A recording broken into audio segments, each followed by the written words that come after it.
Kemunculan Ya'juj dan Ma'juj sebagai tanda salah satu kedatangan hari kiamat.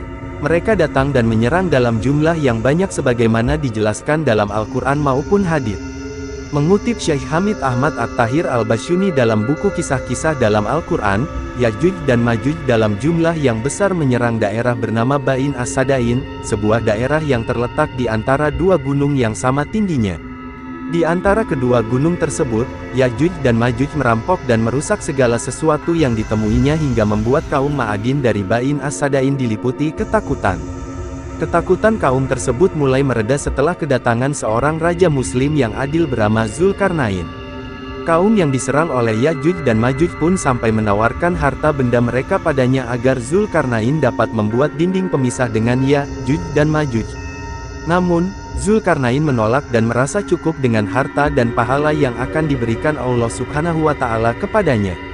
Keterangan ini terabadikan dalam surah Al-Kahfi ayat 94, mereka berkata, "Wahai Zulkarnain, sesungguhnya Ya'juj dan Ma'juj adalah bangsa pembuat kerusakan di bumi, bolehkah kami memberimu imbalan agar engkau membuatkan tembok penghalang antara kami dan mereka?" 11 keahlian Dajjal sesatkan manusia, naudzubillahi min dzalik. Hadits tanah Arab menghijau sebagai tanda-tanda hari kiamat setelahnya, Zulkarnain pun meminta bala bantuan pada mereka untuk membuat dinding pemisah dengan Ya'juj dan Ma'juj. Bangunan tersebut terbuat dari besi, dinding dan tiangnya terbuat dari besi serta tembaga. Besi dan tembaga memang digunakan sebagai pengganti bata, tanah atau sejenis semen pada zaman itu. Hal ini dikabarkan dalam surah Al-Kahfi ayat 96-97, artinya, berilah aku potongan-potongan besi. Hingga ketika potongan besi itu telah terpasang sama rata dengan kedua puncak gunung itu, dia, Zulkarnain, berkata, "Tiuplah api itu." Ketika besi itu sudah menjadi merah seperti api, dia pun berkata, "Berilah aku tembaga yang mendidih agar kutuangkan ke atasnya besi panas itu." Maka, mereka, Ya'juj dan Ma'juj tidak mampu mendakinya dan tidak mampu pula melubanginya. Potongan-potongan besi disusun bertumpuk satu sama lainnya di atas pondasi sehingga besi itu pun menyatu dengan dua gunung di antaranya. Setelahnya, Zulkarnain juga mengaliri tembaga yang mendidih di atas besi. Keberadaan besi dan tembaga tersebut membuat dinding bangunannya menjadi licin sehingga tidak ada seorang pun yang sanggup mendaki atau mencapai puncaknya. Zulkarnain berkata dalam surah Al-Kahfi ayat 98, dia, Zulkarnain, berkata, "Tembok ini adalah rahmat dari Tuhanku. Apabila janji Tuhanku telah tiba, dia akan menjadikannya hancur luluh.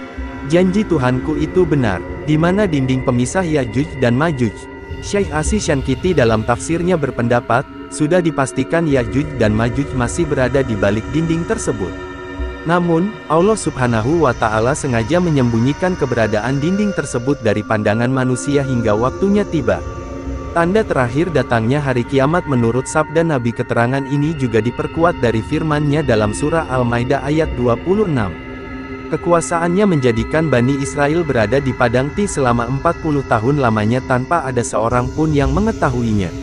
Allah berfirman, "Jika demikian, sesungguhnya negeri itu terlarang buat mereka selama 40 tahun. Selama itu, mereka akan mengembara kebingungan di bumi. Maka, janganlah engkau, Musa, bersedih atas nasib kaum yang fasik itu." Sementara, Syekh Hamid Ahmad At-Tahir Al-Basyuni menambahkan, setiap harinya manusia selalu menemukan hal-hal baru dari peninggalan terdahulu yang tertutupi oleh tanah dan pasir. Hal ini juga memberikan keyakinan serupa bahwa ada kemungkinan dinding pemisah Ya'juj dan Ma'juj masih tertutupi oleh pasir dan tanah. Wallahu alam.